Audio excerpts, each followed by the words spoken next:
سیدنا عیسیٰ علیہ السلام کے تقریباً 650 سال بعد پیارے نبی کریم صلی اللہ علیہ وآلہ وسلم کی بعثت اور آمد ہوئی۔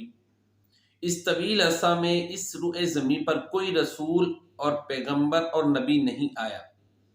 اس طویل عرصہ میں انسانیت کے پاس جو پچھلے انبیاء کی تعلیمات تھی وہی تھی، اور اگر ہم پوری زمین پر کرۂ ارض پر نظر دوڑائیں تو کوئی بھی دین اصلی حالت میں نہیں تھا۔ تمام مذاہب میں، تمام ریلیجنز میں چینجز اور تغیرات یا تبدیلیاں واقع ہو چکی تھیں۔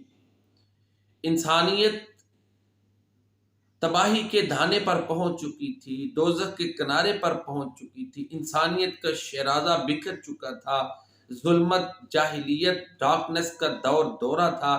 ان حالات میں اللہ تعالیٰ نے لوگوں پر حجت کو پورا کرنے کے لیے، دلیل کو پورا کرنے کے لیے کہ جی ایک عرصہ تک تو ہمارے پاس رسول آیا ہی نہیں، پھر جو پچھلے رسولوں کی تعلیمات تھی ان میں بھی تغیرات ہو چکے، تو جو کچھ ہمارے پاس تھا ہم اس پر عمل کرتے رہے۔ یہ جو دلیل ہے لوگوں کی، اس کو ختم کرنے کے لیے بھی اللہ تعالیٰ نے پیغمبر آخر الزماں، تاجدار ختم نبوت، جناب خاتم النبیین محمد رسول اللہ صلی اللہ علیہ وسلم کو مبعوث فرمایا، تاکہ لوگوں کے پاس کوئی دلیل نہ رہے کہ جی ہم تو اس وجہ سے عمل نہیں کر پائے کہ ایک طویل عرصہ کوئی پیغمبر اور نبی آیا نہیں، پچھلے نبیوں کی تعلیمات محفوظ نہیں تھیں، تو لہذا ہمارے پاس جو کچھ تھا ہم اس پر عمل کرتے رہے۔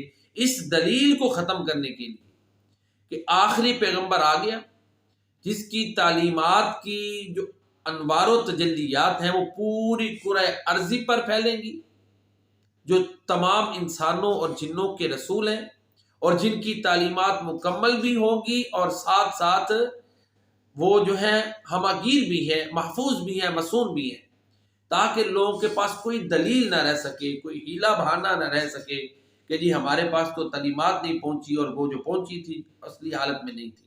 لہذا اللہ تعالیٰ نے جناب محمد مصطفیٰ صلی اللہ علیہ وسلم کو یہ دلیل مکمل کرنے کے لیے بھی بھیجا۔ آپ کی بعثت کا ایک مقصد یہ بھی تھا کہ ساری انسانیت تلک اللہ تعالیٰ کا پیغام پہنچ جائے اور وہ قیامت تلک اصلی حالت میں رہے، تاکہ کوئی یہ نہ کہہ سکے جی ہمارے پاس تو اصل دین پہنچے ہی نہیں ہے۔ اس مضمون کی طرف یا اس مقصد کی طرف کئی قرآن کریم کی آیات ہیں جن میں اللہ تعالیٰ نے اشارہ کیا ہے۔ اللہ تعالیٰ سورۃ المائدہ میں فرماتے ہیں یا اہل الکتاب قد جاءکم رسولنا یبین لکم علی فترۃ من الرسل ان تقولوا ما جاءنا من بشیر ولا نذیر فقد جاءکم بشیر ونذیر واللہ علی کل شیء قدیر۔ اے اہل کتاب، تمہارے پاس ایک رسول دور فترت کے بعد آگے، وہی نا لمبا عرصہ، دور فترت اس کو کہتے ہیں وہ لمبا دورانیہ جس میں کوئی رسول نہیں آئے۔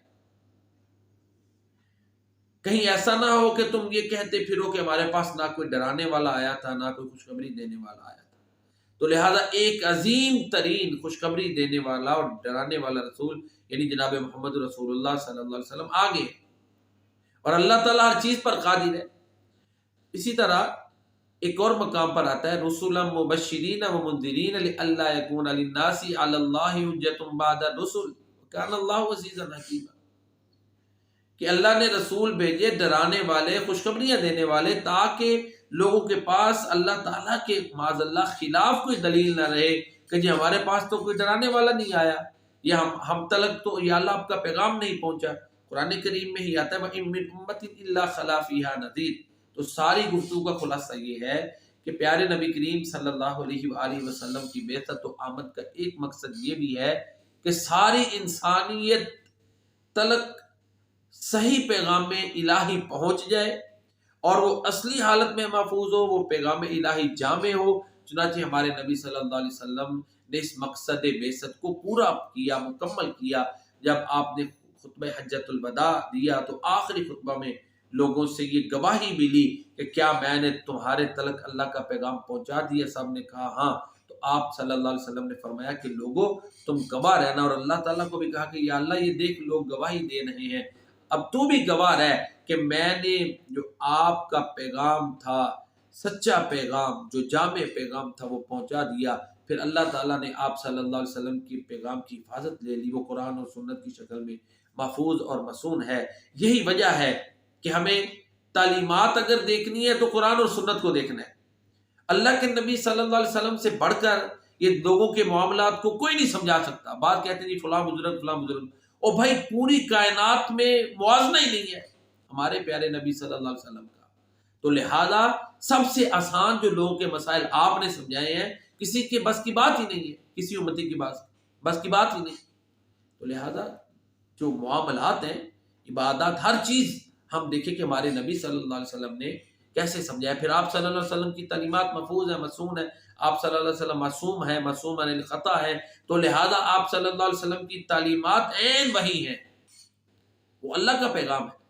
تو اس طرح اللہ تعالیٰ نے لوگوں کے اوپر یہ دلیل کو پورا کیا، آخری نبی کو بھیجا، اور پھر اس کی تعلیمات کی حفاظت کی ذمہ داری لی تاکہ قیامت تلک کسی کے پاس کوئی ہیلا نہ رہے، کوئی حجت نہ رہے.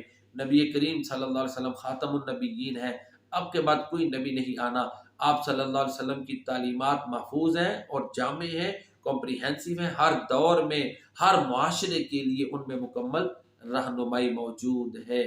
تو یہ ہمارا پیارا نبی، کسی نے اس کے بارے میں کہا نا، شکل میں اجمل، عقل میں اکمل، خلق میں افضل، نطق میں فیصل، جامع مجمل، خطبہ احمد صلی اللہ علیہ وسلم. طینت جس کی سب سے مطہر، بعثت جس کی سب سے مؤخر، خلقت جس کی سب سے مقدس صلی اللہ علیہ وسلم. کفر کی ظلمت جس نے مٹائی، دین کی دولت جس نے لٹائی، لہرایا توحید کا پرچم صلی اللہ علیہ وسلم.